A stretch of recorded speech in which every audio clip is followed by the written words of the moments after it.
Well, Derek, to start off, tell me a bit about your career background outside the legislature. What is it that you do, and what kind of jobs have you had here in Utah over the years?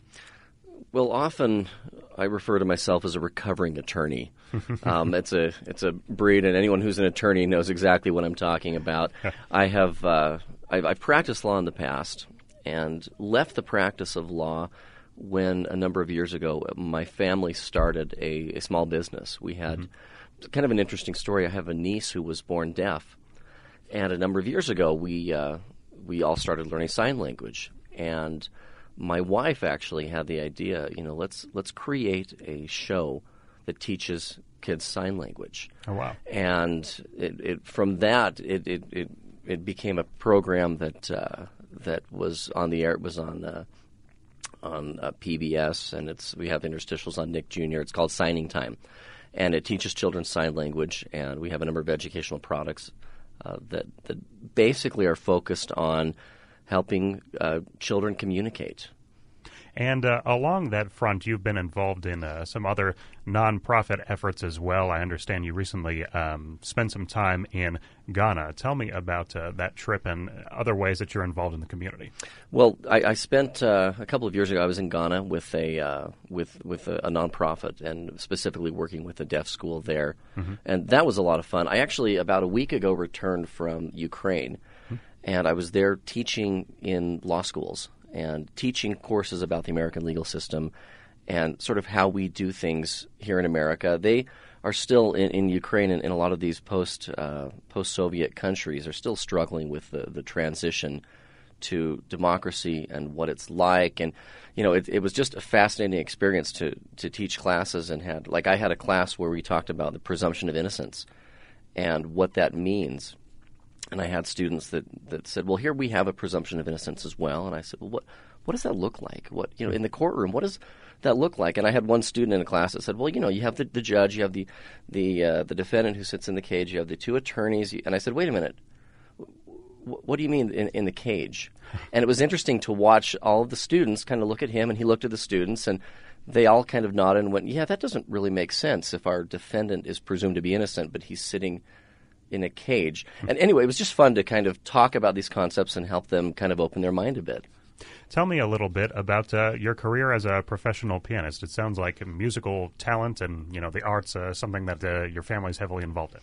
It is. It's something that I did. Well, I put myself through school years ago playing piano for restaurants and weddings, recording. I spent a lot of time was in music theater with a number of different music theater. I worked at the Sundance Film Festival or the Sundance Festival. They had the outdoor theater and things like that, and came to the painful realization that providing a living for my family might be a little more difficult as a musician, and so I can imagine. And so I made the transition, and I.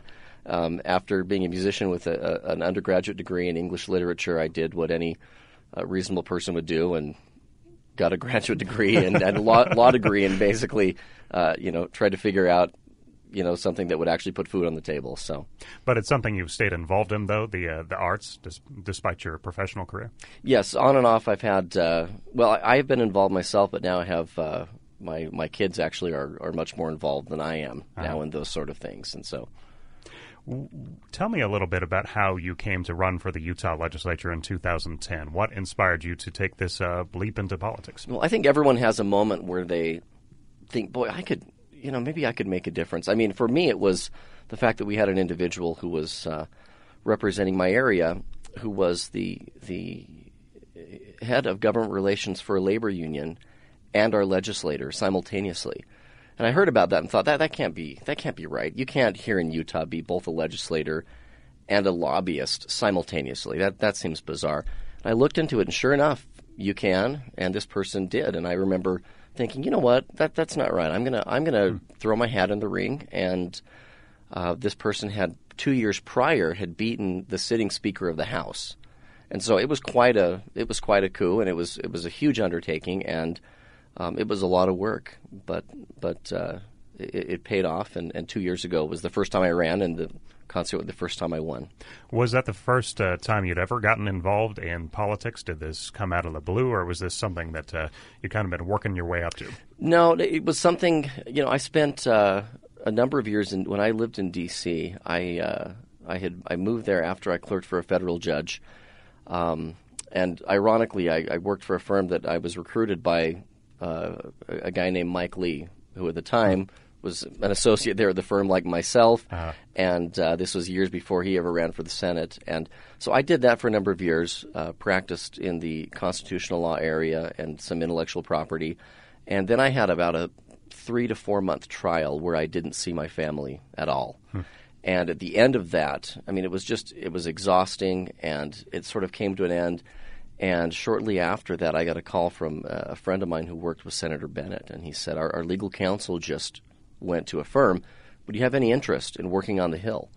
And I said, your timing is perfect. I could use a little bit of a change after that experience. And so for a couple of years, that's what I did. I worked for the Senate, and it was just a great opportunity to get familiar with how legislation is made, how the language has a real impact, and the slightest tweak of a word in a bill has a huge, far-reaching impact, and a lot of times unintended consequences.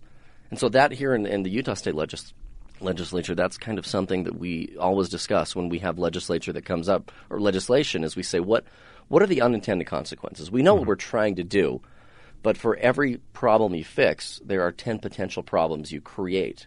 And what are those, and how do we sort of put corks in each one of those issues? Have you been involved in specifically in Republican politics for a while? I know on your website you talk about, for example, limiting federal intrusion. That's a strong principle of the GOP. Is this are conservative principles something you've agreed with for a while? Yes, they have. They've been something that I feel strongly about. I feel like when it comes to sort of the horizontal separation of powers at the federal level, judicial, executive, and legislative, we talk about that a lot. We learned that in high school civics classes. Everyone sort of pays homage to that, agrees that the tension between those branches is a very good thing, but we don't necessarily talk about the vertical separation of powers between the federal government and the state as much. And I know there are a lot of individuals who start getting uncomfortable and thinking that as a legislature we are trying to overstep our boundaries and just deliberately poke the federal government in the eye. And I think sometimes we probably do that as well. But that tension between the states and the federal government is healthy. It's a good thing. It was designed to be the same kind of tension you have between the legislature and the president. I mean, Congress and the president have that tension. That's a good thing. States and the federal government have that tension, and that's a good thing as well. And so we don't talk about it in that sense as much, but I think that's a part of the system that it's vital. And so, sometimes we may sort of go out of our way, and I think there tends to be Paul Raleigh once referred to the chest-thumping noise at the legislature, and I think sometimes we do that.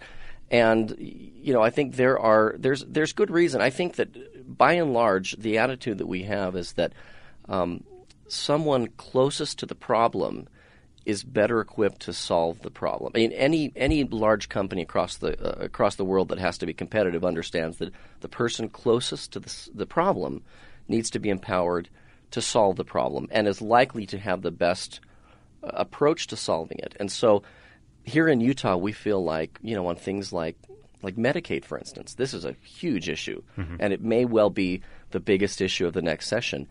We feel like we're probably in a better position to look at the efficiencies and the inefficiencies of the system here in Utah and fix them. And in fact, we feel like we can probably do it better and more efficiently than the federal government can because we're right here. This is Politics Up Close. We're speaking with State Representative Derek Brown of Sandy, who's running for re-election this year. Derek, what would you consider the highlights of your first 2 years up at the Utah legislature? I know you've been involved, for example, in child welfare and in criminal justice issues. Tell us a little bit about those and other issues that have defined your first term. Well, I tend to I think my style is to simply look at what problems do we have and how do we solve them, simply. I mean, and I am willing to have discussion about principles that may be uncomfortable. Ask questions that may be a little bit uncomfortable. For instance, there was an issue we had this last year, which a really unfortunate, tragic incident that happened at one of the county prisons here in Salt Lake County, where someone died, an individual who wasn't eating. And as we looked at the issue, I said, how do we solve this? And this is one of those areas where it happens a lot. There's some uncomfortable questions to ask. I mean, in this case, we were talking about how do you force feed an inmate who doesn't want to eat and who later dies, and there's a lawsuit stemming from that. I mean, talk about a whole series of really uncomfortable questions, all in one package. So we sort of worked through that and talked about how do we create a system where A, this doesn't happen again, and B, we put in a series of stops to basically ensure that this kind of a process, there's a process in place for inmates, and that their rights are looked out for, and then you overlay that on the concept of the fact that I believe you have a constitutional right to not eat. And so when you sort of put all those together, it creates a really interesting set of issues. And I feel like one of the things that I've looked at is how do we solve specific issues rather than just general concepts that tend to just make more noise than a difference. That's kind of my approach. I sponsored and passed 2 bills this year that dealt with transparency and government records. I feel like ideally, in a perfect world, we wouldn't need grandma requests because the information about what we do on Capitol Hill would be available just online. Most people that I know have never heard of the grandma request, have never filed one, and wouldn't know where to start if they needed to. And if that information were online at the disclosures website that the state maintains, it would make accessibility to what we do at the legislature much more easier. So I had one bill specifically that did that brought more information and put it online. My attitude is everything we do needs to be accessible, it needs to be visible, and there are no secrets, and there shouldn't be. Everyone should be apprised of what it is that we're doing. Derek, we have just a few minutes left, but during this last legislative session, I understand that at some point you were considering being a co-sponsor, which would have been a big deal as a Republican House member, of a non-discrimination-related bill for the LGBT community aimed at housing and employment, kind of mimicking what we've done here in Salt Lake City. Tell us about your thinking on that, and do you foresee being able to co-sponsor this legislation, and how does your thinking perhaps differ from what others in the GOP have done before? Well, I think this goes along with what I just said about asking questions that may be uncomfortable, but questions that people are asking. In this case, about 3 or 4 years ago, Salt Lake City passed an ordinance dealing with non-discrimination on the same kind of thing. Other cities like West Valley have since passed this ordinance, and about a third of the state of Utah lives in a city where in the housing and employment realm, this is the way. This is the law. So we now have sort of this patchwork of laws all over the state. Many of them are different from each other. And we have a situation now where, in light of that, and in light of the fact that we have groups like the Salt Lake Chamber of Commerce and many businesses saying, this is something we ought to talk about. The Economic Development Corporation of Utah, I talked with folks there who said, look, we try and bring people to the state, other companies here to the state, and this is an issue for them as well. Let's talk about this issue. And so essentially what I said is, yes, I'm willing to engage in this conversation. I'm willing to talk about it. I think it's an issue.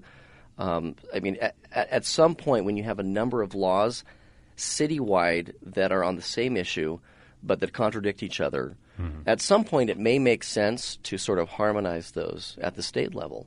Now, and it's not a cut and dried issue because what it would do in a sense is have government dictate to businesses what they can and can't do. And I personally have problems with that as well. So this is not an easy issue. It's uncomfortable for many people, but at the same time, I think what we are sort of shirking our responsibility as legislators if we steer clear of an issue because it's controversial. This is Politics Up Close. We've been speaking with State Representative Derek Brown of Sandy, a Republican who's running for re-election this year. Derek, unfortunately, we're out of time, but we've enjoyed having you on the show very much, and thanks for being on Politics Up Close. Thank you. Good to be here with you.